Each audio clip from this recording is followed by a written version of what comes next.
Shalom, selamat sore saudara. Semangat.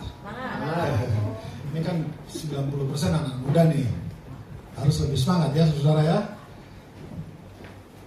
Bisa lebih semangat? Sikut kiri kanan gue, senyum dong. Gitu coba bilang. Nah, ada masalah nggak ada masalah? Senyumlah saudara. Dengan Anda tersenyum, Anda sedang menguatkan dirimu sendiri dan engkau juga sedang menguatkan orang di sebelah kananmu. Betul kan? Betul apa betul? Kalau Anda lagi sedih ketemu orang yang banyak ketawa, kira-kira sedihnya gimana? Hilanglah, pastilah saudara. Ya, kita itu menularkan kebahagiaan. Kita itu menularkan sukacita, saudara.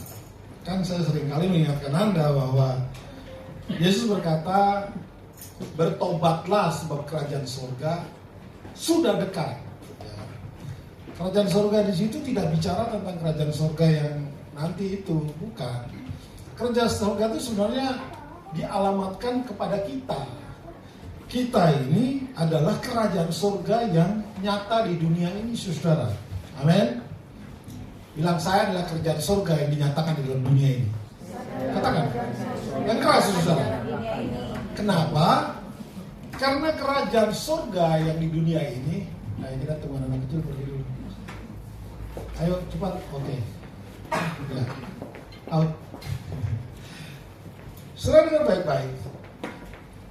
Kita ini adalah tempat di mana kebenaran, kuasa, damai sejahtera dan sukacita itu tinggal. Apakah Anda cukup mengerti? Anak-anak muda, di dalam kita itu ada 4 hal ini.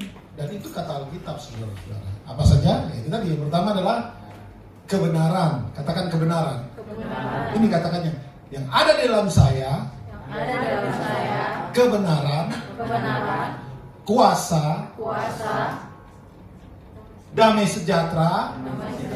Dan sukacita. Itu ada di dalam Anda, saudara. Ya. Oh, dunia ribet kayak apa? Harusnya kita tidak terpengaruh. Harusnya. Tapi ya itulah kadang-kadang karena kita punya hubungan yang kurang baik dengan Bapa di surga, akhirnya Anda ikut hanyut dengan dunia ini. Saya beberapa waktu lalu mengingatkan Anda di dalam Ibrani 11 ayat 6. Coba dibuka sebentar Ibrani 11 ayat 6. Dengan cepat saja, saudara. Ibrani 11 ayat 5. Kita baca bersama-sama supaya Anda ingat kembali deh. Perlu diingat kembali ini. Karena kita seringkali suka nyogok Tuhan dengan kita kasih persembahan. Tapi Bu Erina bilang, enggak pastor, enggak benar itu ya. Kita menyogok Tuhan dengan nyanyi sebaik-baiknya. Salah saudara ya. Kita coba menyogok Tuhan dengan perbuatan baik. Saya mau beritahu, Ibrani 11:6 berkata sama-sama 1, 2, 3. Tetapi tanpa iman tidak mungkin orang berkenan kepada Allah. Tidak mungkin Anda itu berkenan kepada Tuhan tanpa yang namanya iman. Kalau saudara-saudara kita di seberang itu mempercayai bahwa perbuatan amal baik itu bisa menyelamatkan mereka dari api neraka, saudara. Tapi di dalam kekristenan ini berbeda. Kenapa berbeda? Karena sistemnya kita dengan Allah adalah sistem kepercayaan. Kenapa bisa begini ya? Kalau perbuatan baik itu memang sudah didesain Tuhan sebelum dunia dijadikan supaya Anda hidup di dalam perbuatan baik. Beda kan saudara ya? Anda sudah didesain Tuhan untuk hidup dalam perbuatan baik sejak dunia belum dijadikan. Ya, dan itu berhubungan semua. Dan Tuhan juga berkata bahwa Dia sudah merencanakan dari awal supaya kita itu serupa segambar dengannya. Ini hal-hal yang saya ingin saudara selalu ingat.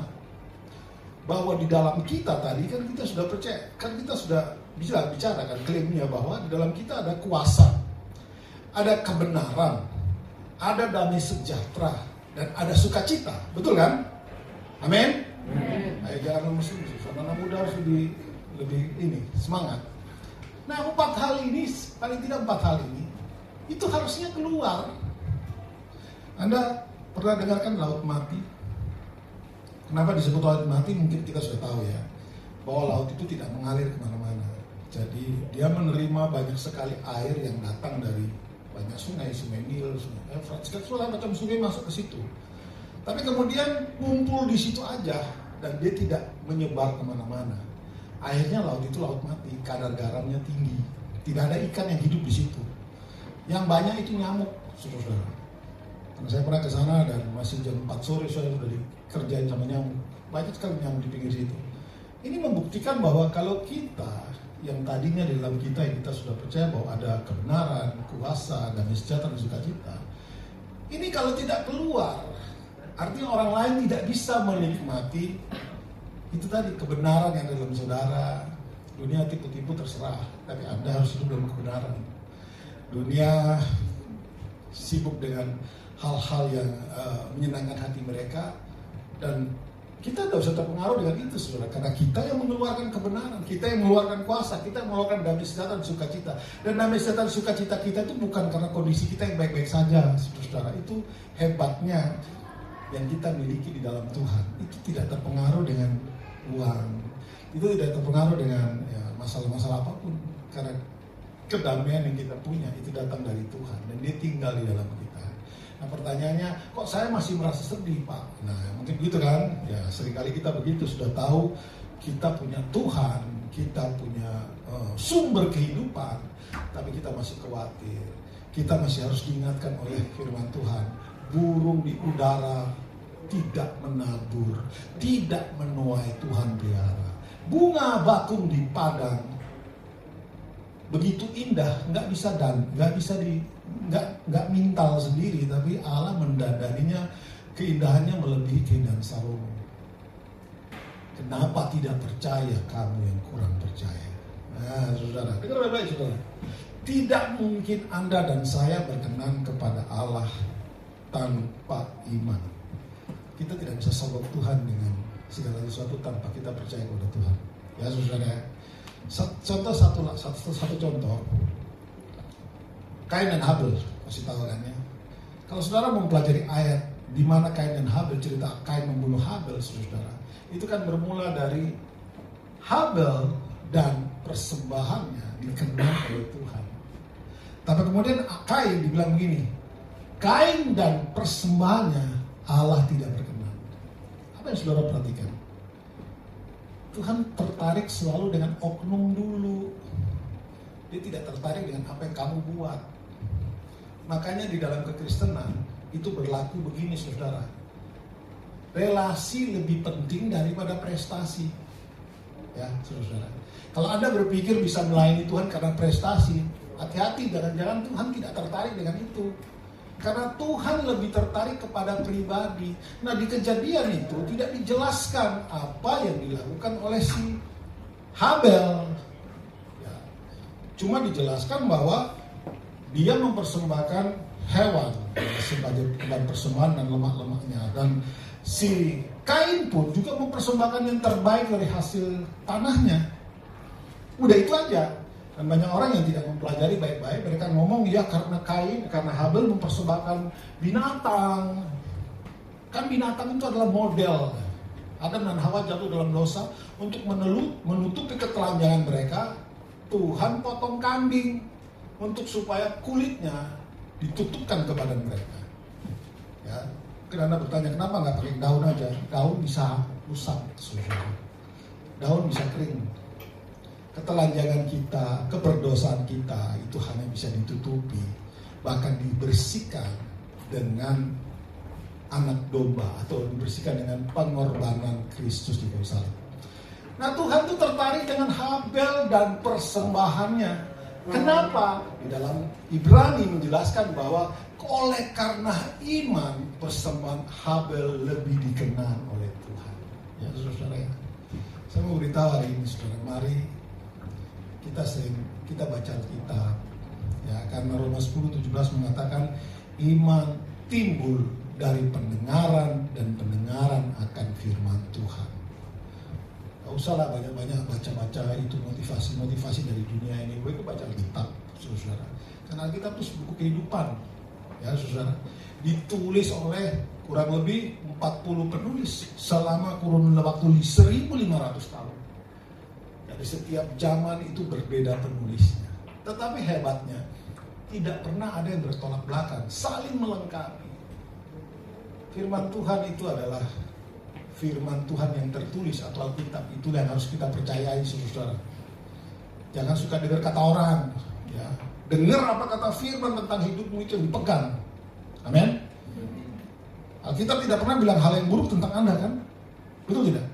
Atau ada yang bisa menunjukkan firman mengatakan bahwa hidup saya tidak akan pernah berhasil, hidup saya akan masalah terus. Itu ada akibatnya. Karena kita tidak hidup dalam kebenaran, maka kita mengalami hal-hal demikian. Kalau kita hidup dalam kebenaran, Anda akan menjadi berkat kemanapun engkau pergi. Amin. Bilang kiri kanan, jadi berkat. Jadi berkat. Dan kasih tahu lagi sebelahnya, Allah lebih mementingkan relasi dengannya. Bilang, bukan prestasi. Yang merasa punya kemampuan yang lebih daripada yang lain, jangan sombong. Tuhan tidak pernah pakai orang yang merasa diri hebat.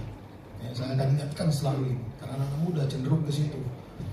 Merasa bisa begini, wow, kalau aku nggak pakai nggak seru tuh ibadah. Kira-kira hati-hati, saudara.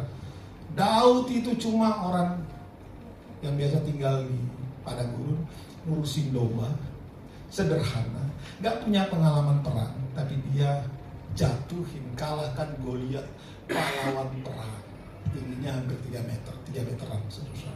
Dijatuhkan hanya dengan ali-ali namanya.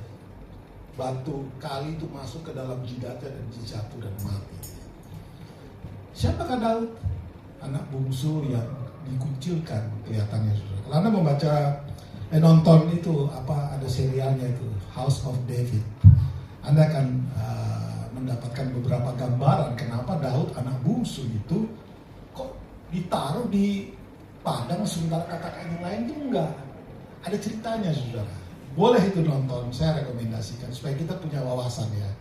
Oh, kira-kira kenapa Daud itu ternyata ditaruh di padang gurun? Ya, nanti saudara nonton serial terhadap waktu. Cuma saya mau kasih tahu bahwa Daud tanpa prestasi di mata orang-orang Israel saat itu, tanpa prestasi. Tapi dia punya relasi dengan Tuhan yang luar biasa, saudara. Siapa yang punya dosa lebih hebat dari Daud? Rasa-rasanya sulit dicari tandingannya Daud itu. Ya.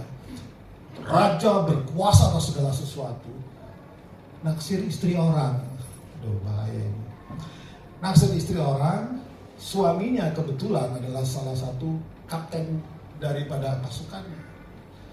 Tulis surat kepada panglima perang, itu orang Israel lagi berperang. Tulis surat, tolong, siapa nama suaminya? Ayo, siapa nama suaminya Abigail itu? Uria, benar. Batseba. Saya ingat Abigail yang itu, ya saudara. Iya, Abigail yang itu, yang temannya Yesua, kakaknya. Suaminya Batseba dikatakan begitu cantik. Daud waktunya perang nongkrong di atas sotoh rumah jalan sore-sore.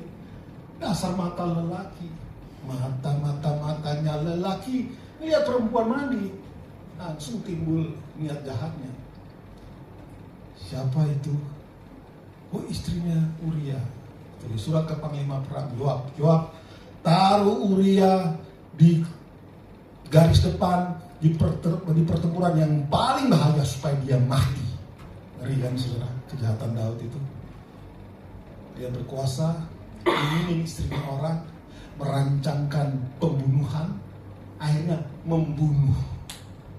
Tapi Tuhan tetap menyebut dia the man after my own heart. Artinya orang yang berkenan di hati Tuhan. Kenapa, saudara? Relasi.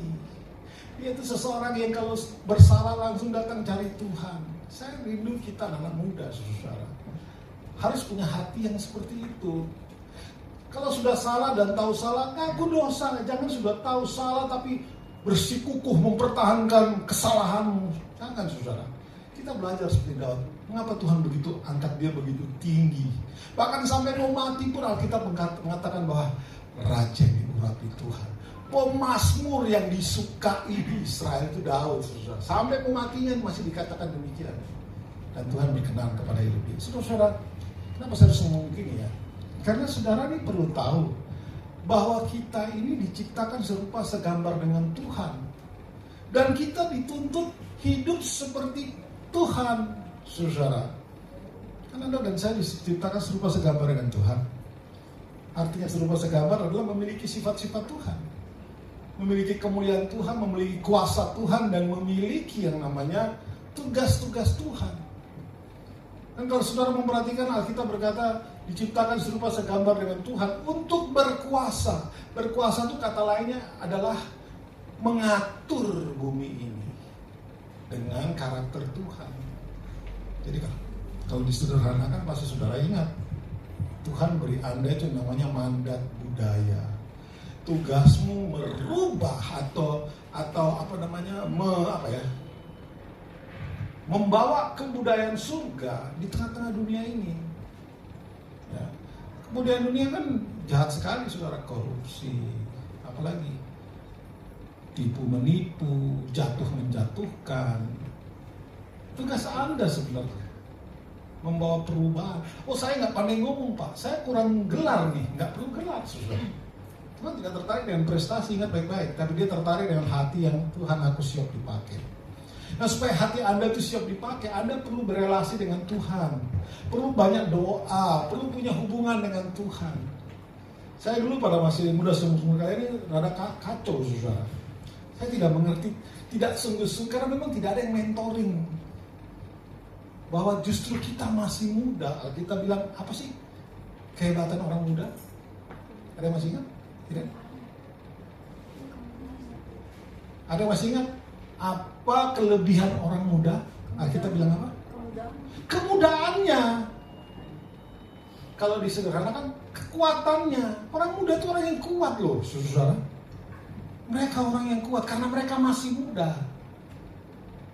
Nah, mumpung Anda masih muda, mumpung Anda ini masih sehat, ya kan?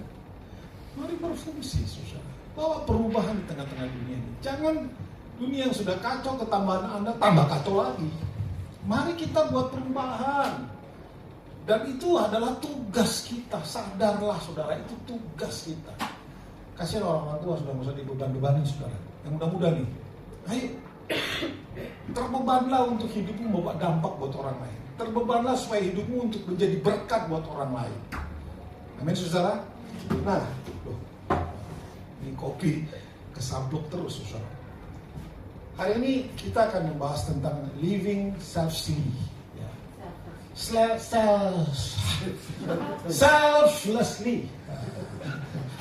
Apa tadi? Living selflessly. Itu ya. Selflessly. Selflessly artinya hidup tanpa pamrih. Nah, ini ngomong tanpa pamrih. Kalau tidak menghasilkan sesuatu buat saya, enggak lah. Kalau tidak berguna buat saya, enggak deh. Kan dulu buat gua kan. Betul kan, itu prinsip dunia hari ini. Kita hidup untuk diri sendiri, itu kata dunia. Kita hidup untuk supaya sukses buat diri sendiri. Tadi saya ingatkan lagi. Prestasi perlu nggak? Prestasi perlu nggak? Perlu. Tapi kalau nggak punya relasi dengan Tuhan, maka prestasimu itu hanya untuk dirimu sendiri. Kau nikmati sendiri, kau makan sendiri. Sukses saya kan buat saya, Pak. Saya bekerja sambil kuliah 4 tahun, 5 tahun, 6 tahun bahkan, karena nggak selesai kuliah kerjanya. Tapi hari ini saya lulus, maka kelulusan ini saya cari kerja untuk memperkaya hidup saya, membuat saudara-saudara saya di kampung juga bangunkan rumah yang hebat. Nggak salah sih, saudara. Tapi itu sudah membuktikan bahwa Anda itu hidup egois. Membuktikan bahwa Anda itu tidak mengerti. Walaupun Anda berkata Tuhan, Yesus adalah Rajaku, tapi sebenarnya Anda nggak ngerti. Ya, saudara ya. Anda tidak mengerti. Anda tahunya ikut Yesus diberkati. Anda lupa pada saat ikut Kristus kita diberkati untuk memberkati orang lain. Katakan, Saya diberkati untuk memberkati. Lagi, saya diberkati untuk memberkati. Ingat itu saudara, ingat itu baik-baik. Karena Yesus hidup itu tanpa pamrih. Siapakah dirimu? Kok dia sebagai anak Allah turun dari kerajaan surga untuk selamatkan kamu? Who am I? Siapa aku? Nggak ada apa-apanya, kita cuma debu dan tanah, saudara. Bikin dosa lagi. Ingat, upah dosa adalah maut. Kalau Yesus tidak turun, hari ini nggak ada kita di sini, saudara. Yesus datang mengembangkan tugas. Harus mati di kayu salib, tertikam karena dosamu, apalagi terbunuh karena pemberontakanmu. Oleh karena Yesus itu, kita hari ini diampuni dosa-dosanya, saudara. Pada saat kematian Yesus itu, jangan jadikan itu sebagai hanya suatu, ya, karena Indonesia satu-satunya negara yang pemerintahnya menuliskan kematian Yesus Kristus. Betul kan? Saudara cek kalendermu dong. Cuma satu-satunya ini yang mengatakan, dulunya kan kematian siapa? Isa Masih. Tapi diakui oleh pemerintahan Jokowi, diganti menjadi kematian Yesus. Itu satu-satunya di dunia ini. Habis itu ada kebangkitan Yesus. Betul kan? Betul kan?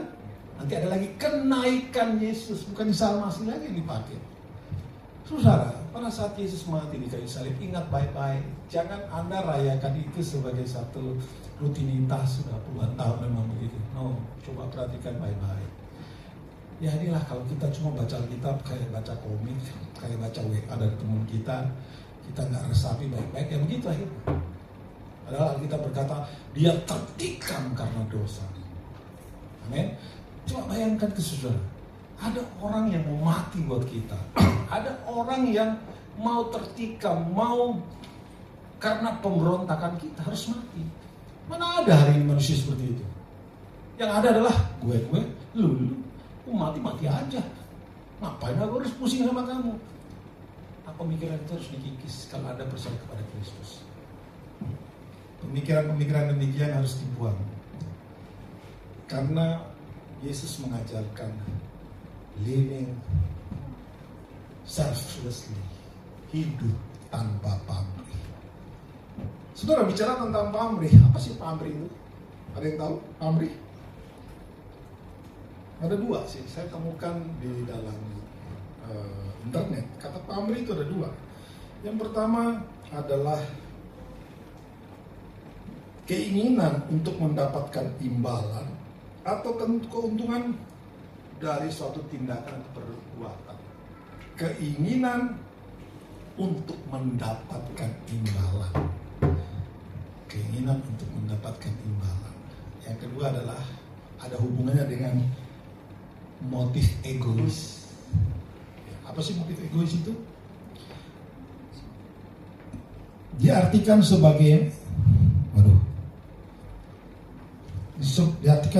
motif egois atau kepentingan pribadi yang mendasari suatu tindakan. Anda melakukan sesuatu karena ada kepingin dapat keuntungan dari situ. Ya saudara, pingin dapat reward, dan pada saat Anda membantu orang lain supaya dari itu Anda diingat dan kemudian mendapatkan pamrih. Saudara, Kristus tidak punya prinsip itu, ya. Coba kita buka ayatnya di dalam 1 Yohanes 3:16. Ya. Dia tidak ada pamrihnya pada saat dia datang untuk menyelamatkan Anda.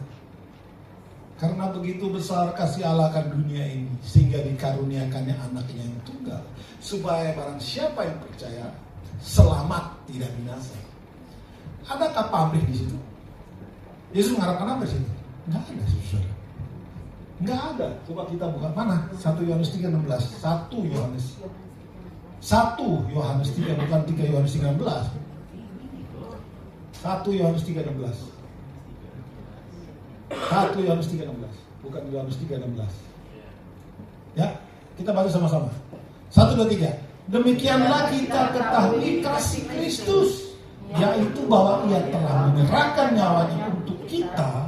Jadi kita pun wajib menyerahkan nyawa untuk orang lain. Berat itu. Kalau tidak punya relasi yang baik dengan Tuhan, rasanya sulit Anda menyerahkan nyawa buat orang lain. Kita mulai dengan yang itu aja, yang pertama itu. Kita lihat apa yang Yesus contohkan. Ia telah menyerahkan nyawanya untuk kita. Ia telah menyerahkan nyawa untuk kita. Supaya nanti kamu rajin masuk gereja, gitu. Supaya kamu, terus kita bilang, supaya saya nanti dapat berkat, atau supaya nanti orang-orang semua menyembah saya. Kan tidak. Yesus tidak mengatakan itu. Dia memberikan nyawanya untuk kita. Tanpa pamrih, saudara. Ya. Mari coba kita evaluasi diri kita. Kita datang gereja untuk apa? Kita datang komsel untuk apa? Kita berbuat baik kepada orang lain untuk apa? Semua itu harusnya jadi bahan pemikiran saudara. Ya. Mumpung masih muda, daya untuk berpikir masih kuat. Untuk dan melakukan sesuatu itu masih dimungkinkan, saudara, karena Anda masih muda, ada banyak energi, ada banyak kekuatan untuk melakukan itu. Mari kita lakukan apa-apa dengan seperti apa yang Yesus lakukan. Dia menyerahkan nyawanya untuk kita semua. Kata saya sudah bilang, kita ini begitu berharga di mata Tuhan. Tapi kita jatuh, Adam dan Hawa jatuh ke dalam dosa. Karena jatuh dalam dosa, maka semua keturunannya berpotensi untuk hidup dalam dosa. Karena ada bibit dosa di dalamnya. Seharusnya kan Tuhan bisa bikin manusia lain saja. Bikin sesuatu yang baru. Tapi tidak, loh saudara. Dia Allah kirim Kristus supaya mati bagi kita. Bahkan Alkitab catat begini. Yesus diberikan kepada kita saat kita masih berdosa. Diberikan kepada kita saat kita masih berdosa. Jadi apa sih yang bisa kita lihat? Tuhan berinisiatif untuk supaya Anda dan saya selamat. Tanpa pamrih loh. Kalau Anda baca Yohanes 3:16 kan jelas sekali. Karena begitu besar, cuma karena kasihnya yang besar, Yesus itu diberikan buat kita. Karena kasih saja. Karena itu seringkali kita membahas tentang kasih. Dan seringkali Pak Arif itu bicara tentang kasih, semua bicara tentang kasih. Bahkan Rasul Yohanes adalah salah satu rasul yang begitu banyak bicara tentang kasih yang lebih dalam daripada apa yang disampaikan oleh saudara Rasul Paulus. Yohanes itu bilang begini, inilah kasih, yaitu Allah mengasihimu, bukan kita mengasihi Allah. Karena kita dikasih Allah, maka kita mampu untuk mengasihi yang lain, saudara. Jadi ini yang penting. Punya relasi yang baik dengan Tuhan, ya.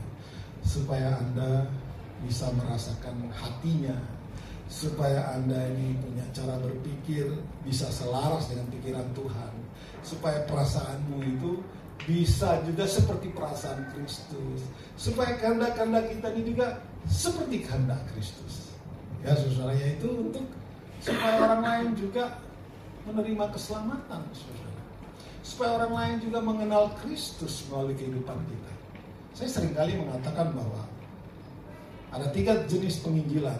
Presence evangelism, proclaim evangelism, dan power evangelism.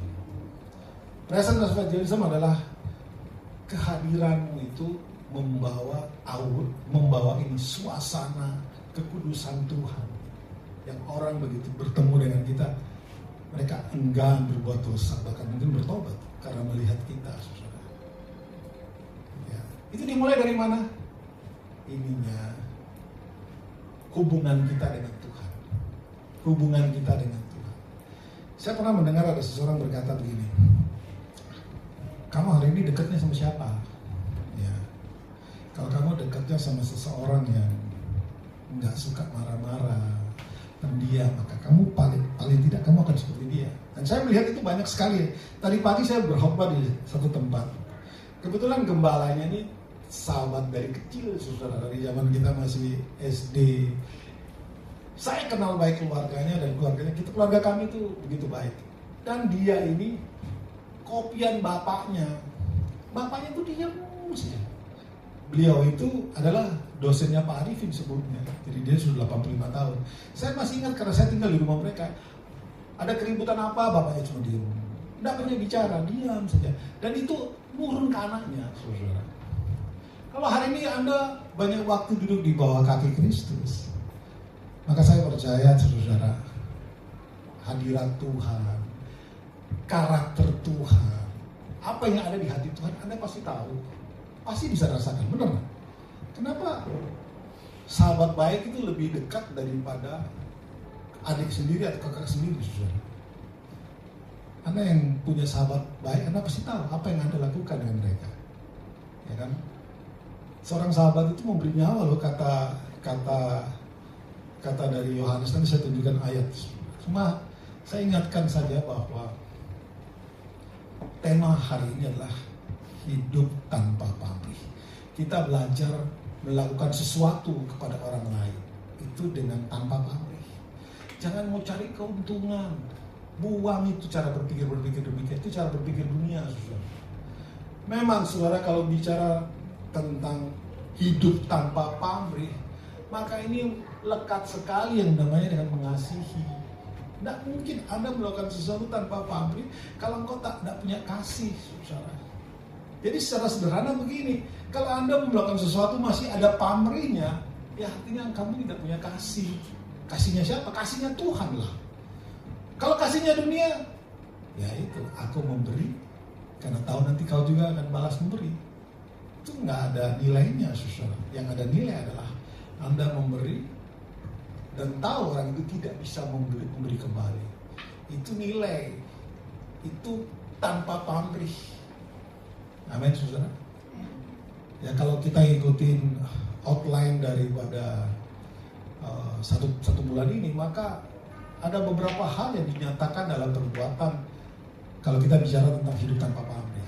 Nah, salah satu yang hidupnya perbuatannya, pelaksanaannya adalah, kalau minggu pertama ini bicara tentang apa ya? Minggu pertama ini apa? Sacrificial love, kasih yang berkorban. Saya mau beritahu sesuatu kepada saudara, Anda pasti tahu juga kurang lebihnya. Tidak ada kasih yang tidak berkorban. Ya. Tidak ada kasih yang tidak berkorban. Semua yang namanya kasih ada butuh pengorbanan. Semua yang namanya kasih itu selalu memberi. Pak Afin sudah sampaikan tadi kan, kasih itu memberi, saudara. I love you Lord. Nanti Tuhan di surga tanya, buktinya apa? Betul kan? Kita bilang mengasihi tapi tidak pernah memberi. Itu bukan kasih, itu cuma lip service. Cuma supaya orang lain senang. Karena kasih itu berjalan paralel dengan yang namanya memberi, saudara. Kita bicara tentang hidup tanpa pamrih, maka punya dasar, yaitu kasih. Apakah kita punya kasih? Harusnya punya. Coba Roma 5 ayat 5. Hari ini saya tidak pakai PowerPoint, saudara. Saya lagi menikmati khotbah tanpa PowerPoint. Kadang-kadang kalau pakai PowerPoint itu justru membatasi apa yang tiba-tiba muncul dalam pikiran. Justru saya merasa nyaman begini. Tapi tidak, harus kita punya PowerPoint kalau waktunya cukup. Roma 5 ayat 5 mengatakan, sama-sama kita baca. 1, 2, 3. Dan pengharapan tidak mengecewakan karena kasih Allah telah dicurahkan dalam hati kita oleh Roh Kudus yang sudah dikaruniakan kepada kita. Saudara semua itu punya kasih. Kenapa? Karena Anda punya Roh Kudus. Kok saya tahu? Ya dong. Yang hanya bisa mengatakan Yesus Tuhan itulah orang yang dipenuhi dengan Roh Kudus. Ya saudara. Harusnya dalam kita itu ada kasih. Kasih yang siap. Kalau kasih belum dilakukan, masih saya sebut dengan bahasa fisika ya. Itu kasih yang potensial. Semua tuh punya kasih yang potensial. Semua punya. Tapi selama kasih itu tidak dinyatakan dalam perbuatan, ada hasil? Nggak ada. Nggak ada, saudara. Saya ini berpotensi untuk berjalan ke kursi itu. Tapi kalau saya tidak jalan ke sana, apakah saya disebut pindah? Ayo, ini gampang nih sebenarnya. Saya berpotensi untuk duduk di kursi itu, betul kan? Tapi kalau saya tidak jalan ke sana, apakah bisa disebut saya pindah ke sana? Tidak, karena saya cuma berdiri di sini. Ada kemampuan untuk pergi sana, tapi karena tidak dilakukan, maka saya tidak bisa dikatakan pindah. Kalau saudara mengatakan, oh ya Bapak sudah pindah ke sana, berarti ada yang salah dengan Anda. Sama saudara, kita tuh seringkali berkata, saya punya kasih. But you're not doing anything. Kamu gak bikin apa-apa. Baru melayani sedikit di gereja, merasa sudah diperas. Wow, saya pernah ketemu seseorang, saudara, menawarkan diri untuk melayani. Saya bilang, oke, kalau mau melayani silakan. Ternyata pada saat saya kasih instruksi bahwa harus begini, dia langgar. Dan kemudian saat kita meeting, saya bilang, kamu salah, kan saya kasih instruksi apa? Jadi seolah dia merasa bisa. Langsung ngomong begini, kalau gitu lain kali saya nggak mau pelayanan, kalau begini saya pikir-pikir dulu. Saya tembak aja sekalian, Tuhan nggak perlu Anda kok. Kalau kita merasa bahwa Tuhan butuh kita, Anda salah. Yang perlu Tuhan itu kita, bukan Tuhan butuh kita. Kalau kita bilang kalau kamu nggak mau nyanyi, dia suruh batu-batu untuk bernyanyi. Kalau batu-batu disuruh bernyanyi, malumu kemana? Saudara, malunya Anda kemana? Batu disuruh nyanyi, batu tidak didesain untuk nyanyi. Yang didesain untuk memuji Tuhan itu adalah kita, saudara. Amin. Katakan, saya didesain untuk melayani Tuhan.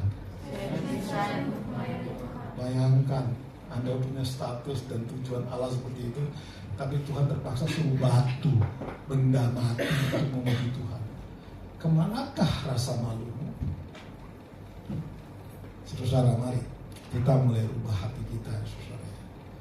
Kita masih ada di dalam bulan-bulan di mana kita masih mengingat kematian Kristus, kebangkitan Kristus, dan sebentar lagi kita akan merayakan kenaikan Kristus. Saya sangat mengingatkan kita supaya mari hargai apa yang sudah Allah lakukan dalam hidup. Dia tanpa pamrih mati buat kita, saudara. Tanpa pamrih. Dia tidak berharap, terima kasih ya, kau mati bagi. Dia tidak terlalu tertarik itu, saudara. Dia tertarik hidupmu seperti dia. Juga membawa orang lain dengan kasihmu yang tanpa pamrih. Ya saudara ya, mulai belajarlah saudara berbagi kasih. Anda tidak harus berbagi uang. Ya, kalau Tuhan tidak gerakan ya jangan. Kenapa nggak bisa berbagi senyum? Kenapa nggak bisa berbagi hai? Hai, di sini ada orang baru loh. Tadi saya belum melihat Anda menyapa mereka. Baru saya doang nih. Ya, dan Yesus kalau nggak salah. Kalau kita tidak terbiasa, ya Asyir yang sudah menyapa mereka, karena memang tugas Asyir menyapa orang baru. Tapi sebagai sesama jemaat, ya, ayo lakukan itu. Apakah Anda harus itu? Tolong ya, sapa mereka. Aduh, jangan begitu, saudara. Harus tanpa pamrih kita melakukan sesuatu karena satu apa ya? Suatu kasih kepada Tuhan. Ingat, kasih itu selalu dinyatakan dalam perbuatan. Katakan, kasih dinyatakan dalam perbuatan. Kalau kasih cuma dikatakan dalam kata-kata, sama-sama itu. Kalau kasih cuma dinyatakan dalam kata-kata,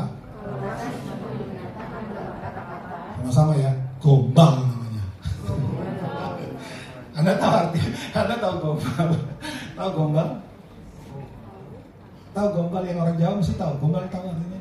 Bu Tasya? Kain lap yang di lantai. Oh, kain lap yang dibuat lantai. Iya. Tapi sebenarnya itu asalnya dari kain. Jangan dah, geli ngomongnya. Saudara, ya udah itulah pokoknya. Tuhan mau kita itu action, saudara. Tuhan mau Anda melakukan sesuatu untuk bukti daripada kasih-Mu itu. Dengan kasih cuma dinyatakan dalam lagu-lagu. Kasih dinyatakan dalam air mata yang menetes. Itu mah nggak valid dibuat Tuhan, saudara. Mari nyatakan kasih itu dalam perbuatan. Perbuatan yang kayak apa, Pak? Menurut Anda kayak apa? Ya kalau Anda bingung mau mulai dari mana, ingat aja kita makhluk sosial yang tidak lepas daripada orang lain. Apa yang bisa dilakukan? Sapa dong. Kalau nggak kenal sapa. Saya khotbah di tempat orang, saya lebih sibuk dari gembalanya. Saya salamin satu-satu orang-orang itu. Shalom, terima kasih ya. Terima kasih ya. Saya salamin walaupun nggak usah kenalan, tapi saya salamin. Saya mau menunjukkan bahwa ya bukan kurang kerjaan ya saudara, tapi kasih itu harus dinyatakan. Kan lucu, habis khotbahin orang ketampar-tampar, terus kita pulang saja gitu. Kayaknya kurang etis ya, perlu disalami. Halo, apa kabar, di mana? Oh iya Pak, baik. Ya, itulah.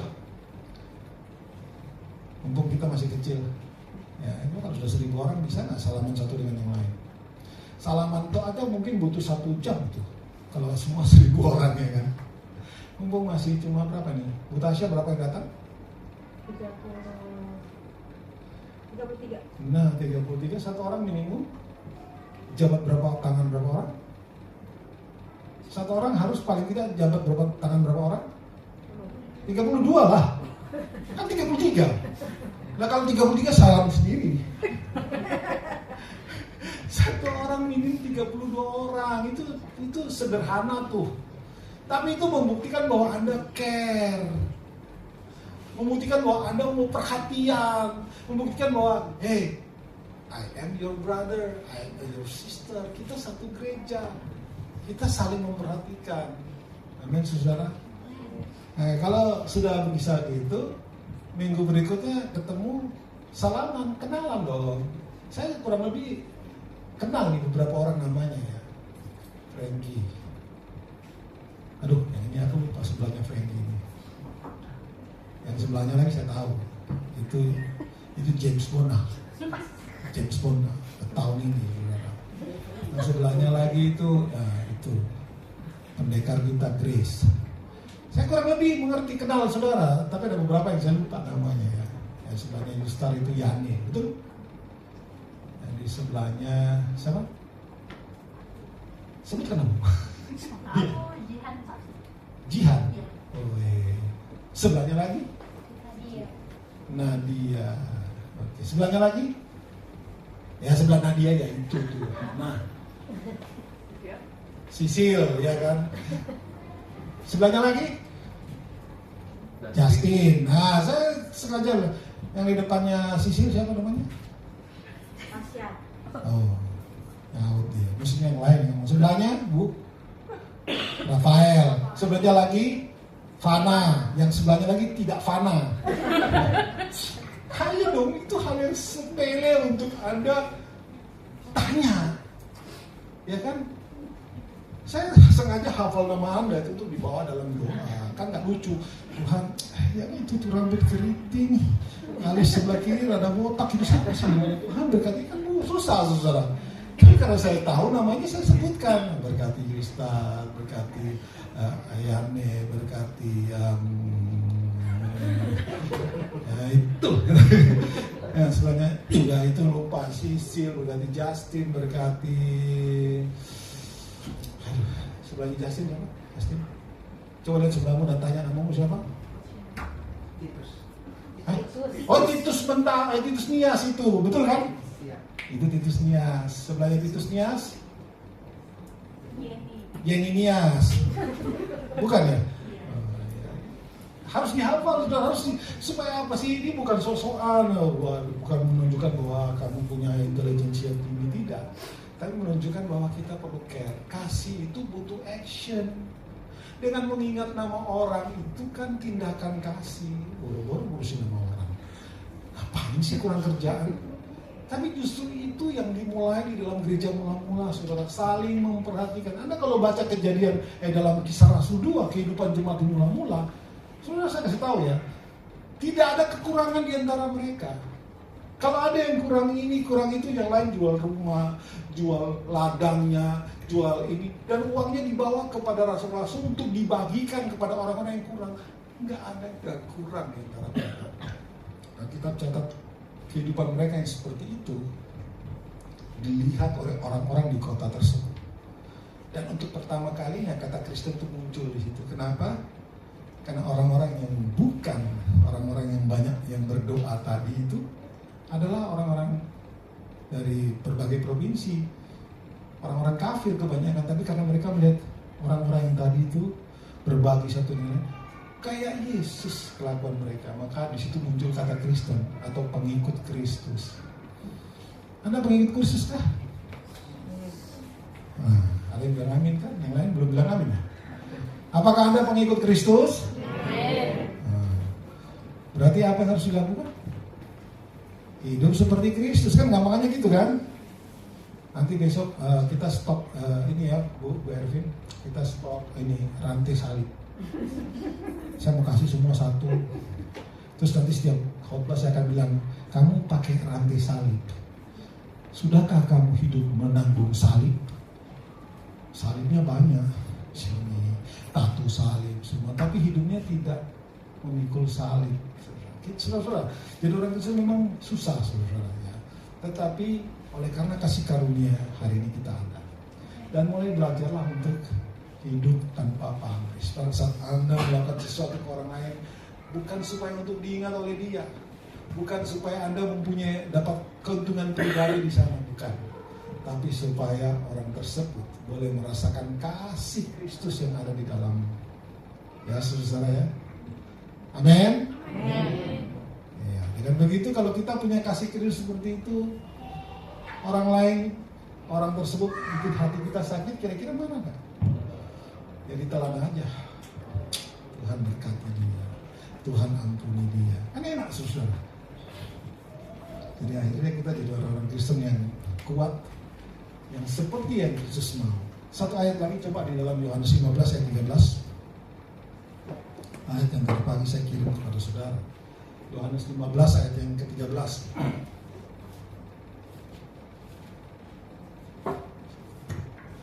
Sudah belum? Yohanes 15, 13.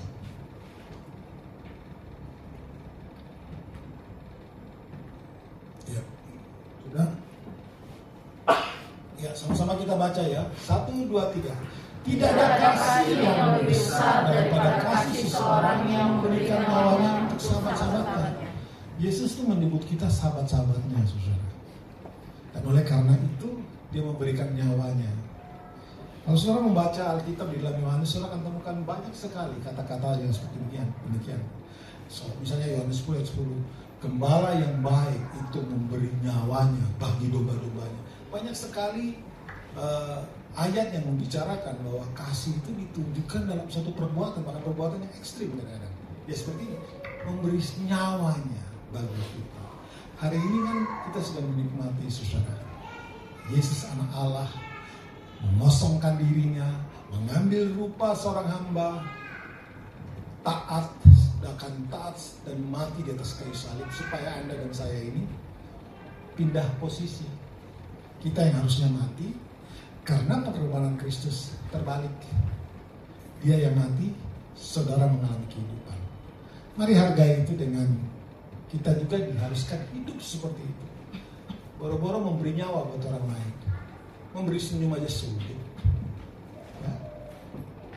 Jangan senyum-senyum sendiri tentu saja. Ya, nanti Anda dibawa ke pohon ke grogol. Saya mau mati bagi Yesus, bagi dia mati buat dia. Ya, tapi faktanya, saudara, kasih senyum aja susah, kenalan aja susah, apalagi mau doakan, apalagi mau bantu, apalagi mau mati. Nah, sekali lagi saya ingatkan, relasi dengan Tuhan itu penting. Karena pada saat semakin kita berrelasi dengan Tuhan, kita semakin mengenal Dia. Anda sudah dimampukan loh untuk melakukan hal-hal yang menurut Alkitab. Karena Roh Kudus sudah dicurahkan dalam kita untuk bisa melakukan kebenaran, yaitu melakukan kasih. Tinggal kita praktek. Saya, ya sudah selesai ini. Ya saudara, sekali lagi saya ingatkan, mari lakukan apapun tanpa pamrih. Lakukan tanpa pamrih. Lakukan karena kasih itu butuh perbuatan yang nyata. Jangan kita cuma pandai ngomong tapi tidak pandai untuk melakukan. Ini berlaku buat saya, berlaku buat saudara, karena kita semua sama-sama belajar. Dan marilah kita ingat bahwa kita ini diciptakan serupa segambar dengan Tuhan. Untuk apa? Membawa suatu perubahan. Dimulai dengan apa? Belajar, nyapa orang lain, lakukan tanpa pamrih. Ya saudara ya, siap? Bilang kiri kanan, lakukan apapun tanpa pamrih. Katakan lagi bahwa nggak usah membawanya, bisa itu. Kasih itu butuh tindakan. Ya. Tuhan memberkati. Saya kembalikan kepada nanti pemimpin pujian akan memimpin perjamuan.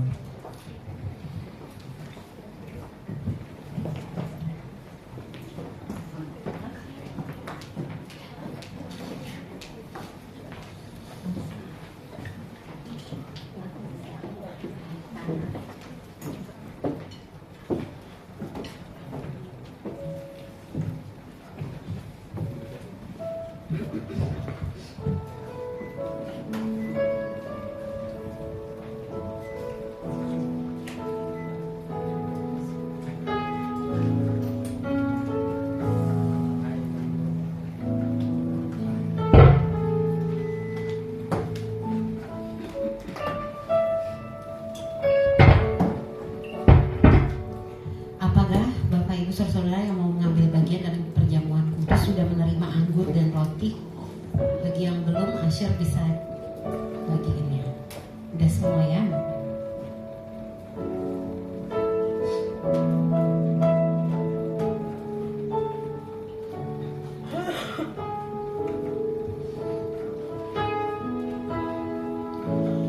Bukan karena perbuatanku atau juga kehebatanku, tapi karena pengorbananmu aku diselamatkan. Bukan karena perbuatanku atau juga kehebatanku, tapi karena kuasa salibmu aku dibebaskan. Ku terkagum padamu, oh Rajaku, menebusku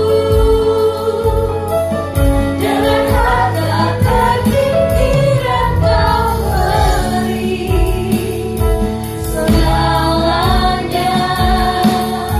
Kau mengangkat derajatku untuk menjadi anakmu, Bapa kau Rajaku. Mari kita bangkit berdiri saudara. Bukan dengan kekuatanku atau juga kehebatanku, tapi karena kuasa salibmu aku dibebaskan. Ku terkagum padamu, oh Rajaku, menebusku dengan harga tertinggi yang kau beri segalanya. Kau mengangkat derajatku untuk menjadi anakmu, Bapa kau Rajaku.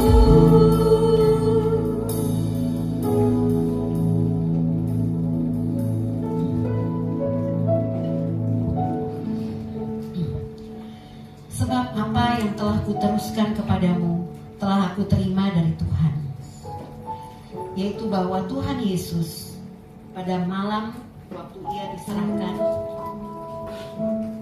mengambil roti, dan sesudah itu ia mengucap syukur atasnya. Ia memecah-mecahkannya dan berkata, "Inilah tubuhku yang diserahkan bagi kamu. Perbuatlah ini menjadi peringatan akan aku." Apakah saudara percaya bahwa roti yang ada di tangan kita ini adalah manifestasi dari tubuh Kristus? Mari kita makan bersama-sama.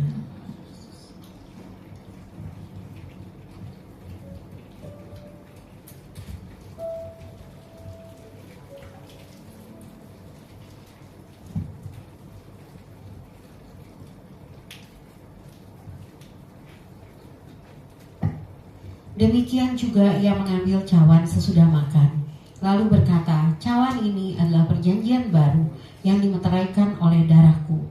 Perbuatlah ini setiap kali kamu meminumnya menjadi peringatan akan aku. Sebab setiap kali kamu makan roti ini dan minum cawan ini, kamu memberitakan kematian Tuhan sampai ia datang." Apakah kita percaya bahwa anggur yang ada di tangan kita ini adalah manifestasi dari darah Kristus? Mari kita minum bersama-sama.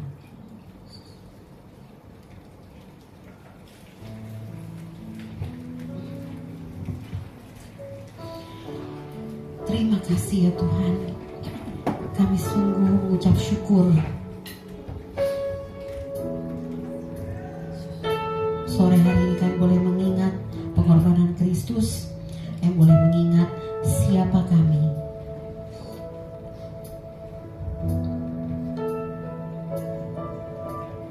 Seseorang yang telah ditebus, seseorang yang telah dipilih,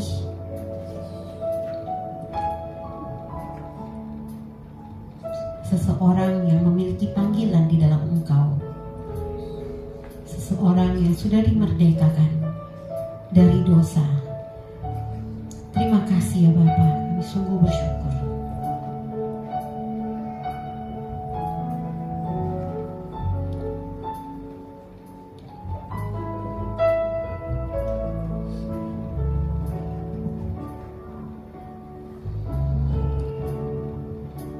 Kita mau sama-sama saudara deklarasikan pengakuan iman kita. Aku percaya kepada Allah, Bapa yang Maha Kuasa, Khalik langit dan bumi, dan kepada Yesus Kristus, Anaknya yang tunggal Tuhan kita, yang dikandung dari Roh Kudus, lahir dari dalam darah Maria, yang menderita sengsara di bawah pemerintahan Pontius Pilatus, disalibkan, mati dan dikuburkan, turun ke dalam kerajaan Allah. Pada hari yang ketiga, bangkit pula dari antara mati, naik ke surga, duduk di sebelah kanan Allah, Bapa yang Maha Kuasa, dan dari sana Dia akan datang untuk menghakimi orang yang hidup dan yang mati. Aku percaya pada Roh Kudus, gereja yang kudus dan am, persekutuan orang kudus, pengampunan dosa, kebangkitan tubuh, dan hidup yang kekal. Amin. Silakan duduk.